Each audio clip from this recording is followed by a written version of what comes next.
नमस्कार दोस्तों, मैं डॉक्टर गुड्डू। दोस्तों आज हम बात करेंगे रोमेटॉइड अर्थराइटिस की, यानी कि रोमेटॉइड गठिया की। बेसिकली ये एक ऑटो इम्यून डिसऑर्डर है जिसमें जो हमारा रोग प्रतिरोधक क्षमता है, जो हमारे इम्यून सिस्टम है, वो हमारे शरीर के ही पार्ट्स के अगेंस्ट एंटीबॉडीज फॉर्मेशन कर देता है और उसको डैमेज करना स्टार्ट करता है, जिसके कारण ज्वाइंट्स में जो कार्टिलेज है, जो बोन है और जो साइनोवियम है, उनमें डैमेज होना स्टार्ट होता है और आगे चल के भविष्य में ये बीमारी जो भी ज्वाइंट इन्वॉल्वमेंट होगा उसको चल के आगे खराब कर देगा, जिसकी वजह से आगे डिफॉर्मिटी होने के चांसेस रहते हैं। दोस्तों अगर हम इम्यून सिस्टम की बात करते हैं तो immune system is meant for, ये हमें प्रोटेक्ट करता है जो बाहरी वायरस बैक्टीरिया है, जो कैंसर सेल्स हैं और जो भी ऐसे बैड फैक्टर हैं जो हमारे शरीर को नुकसान पहुंचा सकते हैं, इनके अगेंस्ट ये एंटीबॉडीज बनाता है और हमारी सुरक्षा करता है। अगर रोमेटिक गठिया किसी को अफेक्ट करती है तो ये जो रोमेटिक गठिया है, जो रोमेटॉइड अर्थराइटिस है, ये केवल ज्वाइंट्स तक ही सीमित नहीं है, ये शरीर के अन्य पार्ट्स को भी इन्वॉल्व करती है और उसमें डैमेज करना स्टार्ट कर देती है। स्पेशली अगर हम बात करें, चाहे वो लंग्स की बात करें, चाहे वो स्किन की बात करें, चाहे वो हार्ट की बात करें और भी बहुत सारे बॉडी के ऐसे ऑर्गन हैं जिसको ये डैमेज करना स्टार्ट कर देती है और आगे चल के बहुत सारे एक्स्ट्रा आर्टिकुलर मैनिफेस्टेशंस होते हैं। अगर हम बात करें कि कैसे हम पहचान सकते हैं, क्या इसके लक्षण है जो रोमेटिक गठिया है, बेसिकली इसमें जो लक्षण होते हैं वो बहुत ही सटल वे पे स्टार्ट होते हैं, बहुत ही स्लो, बहुत ही धीमे स्टार्ट होते हैं। इसमें कभी ऐसा नहीं होता है कि अचानक से जो शरीर के जो स्पेशली हाथ और पैरों की गांठें हैं या जो भी जॉइंट्स है उसमें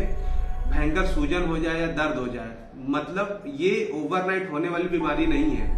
इसमें एक्चुअली होता क्या है कि ये क्रॉनिक वे पे धीरे धीरे जो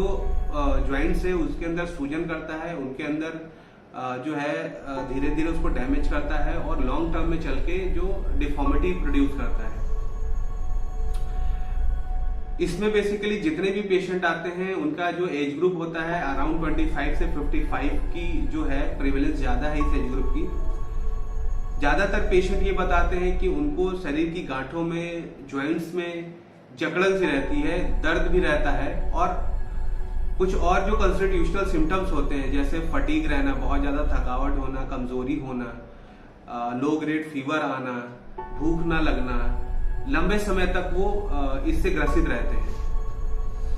साथ में कुछ पेशेंट जो होते हैं वो एक्स्ट्रा आर्टिकुलर मैनिफेस्टेशन, मतलब कि जोड़ों के अलावा और बीमारियों के कारण भी पकड़ में आते हैं।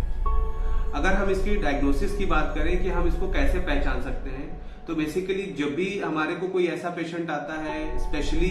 फीमेल्स, बिकॉज ये जो बीमारी है वो मोस्ट कॉमन है महिलाओं में। अगर हम इसका अनुपात देखें तो अराउंड 3:1 का रहता है फीमेल और मेल का। तो ऐसी कोई महिला है जो जिसकी उम्र 25 से 55 के बीच है और अगर वो कंप्लेन करती है, स्पेशली जिनको अर्ली मॉर्निंग स्टिफनेस रहती है and it takes around 1 hour, और पेशेंट हमारे को बताते हैं कि डॉक्टर साहब जब हम सुबह बेड से उठते हैं तो उस समय पूरे शरीर की जो ज्वाइंट्स होते हैं वो एकदम जकड़े हुए होते हैं और जब जैसे जैसे दिन आगे शुरू होता है, जैसे जैसे हम काम करना शुरू करते हैं वैसे वैसे इसमें रिलीफ मिलता चला जाता है। तो ये एक टिपिकल प्रेजेंटेशन हो सकता है रोमेटिक गठिया का। अगर हम डायग्नोस्टिक क्राइटेरिया की बात करते हैं रोमेटिक गठिया में, तो एग्जैक्टली कैसे हम रोमेटिक गठिया को पकड़ सकते हैं, जो भी पेशेंट होते हैं उनमें ये जो फीचर्स होते हैं ज्वाइंट पेन के, फटीग के, लो ग्रेड फीवर के,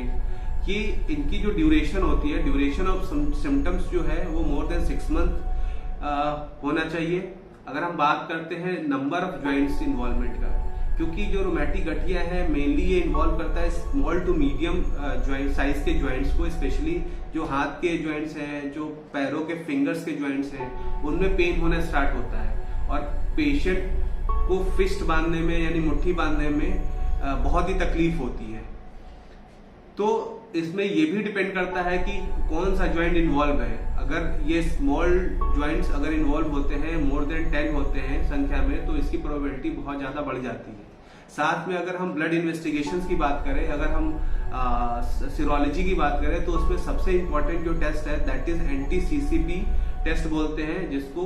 एंटी सिट्रुलिनेटेड पेप्टाइड टेस्ट होता है। दूसरी होता है जिसको हम रूमेटॉइड फैक्टर्स कहते हैं। कुछ एक्यूट फेज रिएक्टेंट्स भी होते हैं जिसको हम CRP तथा ESR बोलते हैं, जो ये दर्शाते हैं कि डिजीज एक्टिविटी कितनी है। बहुत सारे पेशेंट ऐसे होते हैं रूमेटॉइड आर्थराइटिस के जो कि बहुत ही कम सिम्टम्स के आते हैं, लेकिन जब भी इनका फ्लेयर अप होता है, जब भी डिजीज एक्टिविटी बहुत ज्यादा होती है, उन केसेस में पेशेंट्स को बहुत ज्यादा joint pain, fever, malice, fatigue, loss of appetite, weakness, ये सारी चीजें रहती है। दोस्तों, अगर हम इसमें ट्रीटमेंट की बात करते हैं तो treatment is totally based on the diagnosis. There is no treatment available which can cure the disease, which can completely cure the disease। ऐसा अभी तक कोई ट्रीटमेंट अभी नहीं है, but yes there are certain medication जो कि डिजीज प्रोग्रेशन को कम कर सकते हैं, जो कि जो डैमेज हो रहा है, जो जॉइंट डैमेज है उसके स्पीड को कम कर सकते हैं, उसके प्रोग्रेशन को कम करते हैं। इनमें मुख्यतः है जिसको हम DMRDs बोलते हैं, जिसमें बोलते हैं disease modifying anti rheumatic drugs, specially जिसके अंदर हाइड्रोक्सीक्लोरोक्विन आता है, मेथोट्रेक्सेट आता है, जिसके अंदर सल्फासेलेजीन आता है। कुछ नए मेडिकेशंस भी हैं जिनको बायोलॉजिक्स कहते हैं,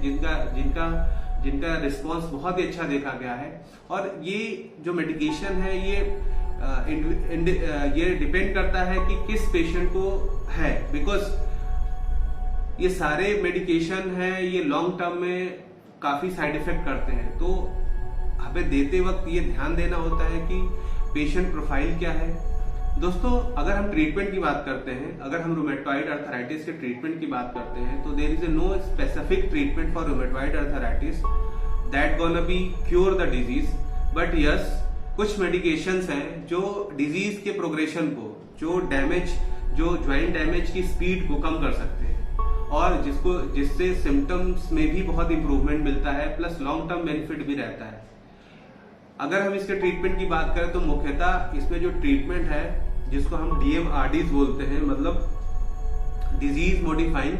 एंटी रूमेटिक ड्रग्स। अगर इसकी बात करें तो इसमें मेथोट्रेक्सेट आता है, इसके अंदर सल्फासेलेजीन आता है, इसके अंदर हाइड्रोक्सीक्लोरोक्विन आता है, और कुछ नए मेडिकेशंस हैं जिनको बायोलॉजिक्स कहते हैं, जिसका भी रिस्पांस बहुत ही अच्छा है। ये दोनों तरह के ट्रीटमेंट डिपेंड करता है कि पेशेंट प्रोफाइल क्या है, क्या एज है पेशेंट की, क्या वेट है, क्या एग्जिस्टिंग कोमॉर्बिडिटीज है पेशेंट की, डायबिटिक, हाइपरटेंसिव और तो कोई बीमारी नहीं है मरीज को, उस पर बेस्ड होता है। दोस्तों, finally I would advise you कि जिस किसी को भी अगर इस तरह की परेशानी है, स्पेशली जिसको अर्ली मॉर्निंग स्टिफनेस है, मतलब कि बेड से उठते ही अगर उसके ज्वाइंट्स में स्टिफनेस रहती है and that stiffness prolonged for minimum 1 hour, तो ऐसे मरीजों को स्क्रीनिंग कराने की जरूरत है, ऐसे मरीजों को दिखाने की जरूरत है, स्पेशलिस्ट को दिखाने की जरूरत है, ऐसे मरीजों को क्वालिफाइड डॉक्टर्स को दिखाने की जरूरत है, जिससे कि इस बीमारी को बहुत ही अर्ली स्टेज में ही रोका जाए, जिसके वजह से आगे चल के जो इनके जो ज्वाइंट डिफॉर्मिटीज हैं, जो ज्वाइंट डैमेज है, इसको कंट्रोल किया जा सके। इसी के साथ धन्यवाद।